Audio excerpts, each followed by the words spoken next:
Danny Flexen here for Seconds Out with Eddie Hearn at the Kell Brook press conference this Saturday. How you doing?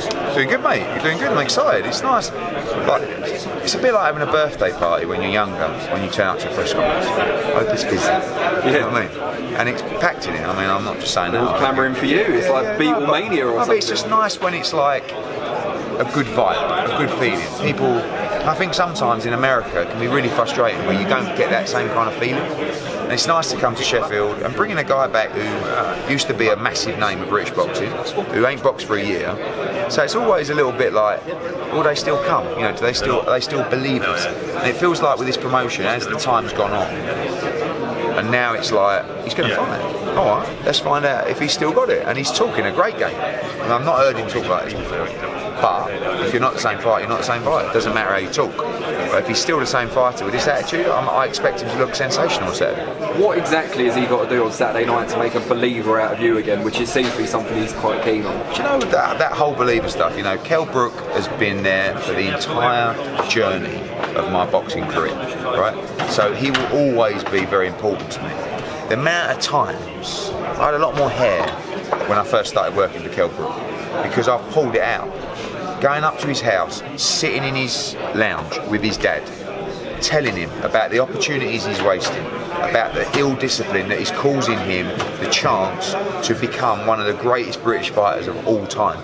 And I'm just so happy now he's facing up to that, because people don't see that, you know, and I'm not the kind of guy who's going to come out and say, oh, he was ill, but now he said it, I'm happy to let people know you've been seeing 40% at Kell Brook, 50% at Kell Brook. As I said, when he boxed Sean Porter, he took about £4 off on the day of the fight to make the check weight. Yeah, and he beat him. Yeah, but he beat, like, he's a freak of nature, Kell Brook. He's a strong boy, but he hasn't been living the life, and it's cost him. You know, and when we talk about the Golovkin fight, people don't realise that when you've lost opportunities and you're not living the life, and an opportunity comes up like that for a lot of money that you could grab that you think you got a chance of winning, you take it.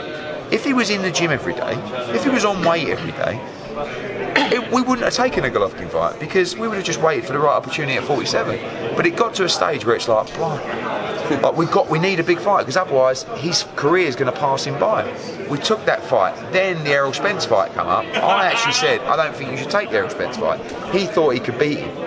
But again, if you knew the way Kell Brook made the weight against Errol Spence, I can't believe he done 3 rounds, let alone 10 or whatever it was when he was stopped. So if he's living the life now and he's talking about I'm 11 stone and the weigh-in's tomorrow, which is 11 stone, he can make welterweight. But I don't want him to deplete himself and push to make welterweight if there are opportunities at 54.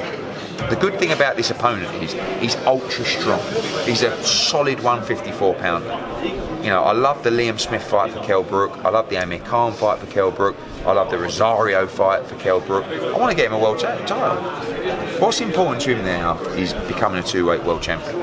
And for the first time in a long time, genuinely I see a look in his eye of someone that I believe that actually really does want to win it. Not someone who just says it in interviews, someone who says, you know, when he grabs my arm and says, I want you to be a fan of him. I felt bad.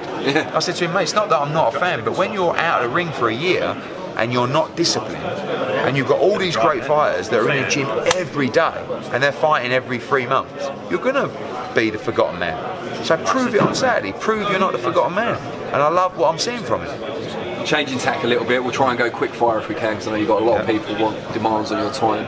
Canelo, we heard recently the Murata negotiations broke down. Where does that leave Billy Joe Saunders and Callum Smith in that in a good position, because I think the Murata deal was probably quite close. Few small talks, nothing major. I believe both those guys are firmly in position to take that fight. They're both ready to take that fight for the right offer. And it's not a case of pricing yourself out, you just want market value for the fact that you're a world champion. You know, Billy Joe Saunders holds the WBO super middleweight world title. Callum Smith holds the WBA and the Ring magazine belt. They're going to have to go to Vegas, basically Canelo's backyard, and gamble against the best fighter in the world. Like, you know, it's a big opportunity, and they're both ready to do it. And if I'm a betting man, I think one of them probably get it. Dubois, Joyce, being announced, we believe, tomorrow. Is it a pay-per-view fight, in your opinion? It's a good fight. It's a good fight. Like, I can't. The amount of stick I get for cards, top to bottom, like for being pay-per-view, I'm presuming that card's going to get ridiculed for being pay-per-view, but it is a good fight. You know, it's two guys that are unproven, but two British heavyweights. So, you know, I Would can't. you make it pay-per-view if they were your fighters?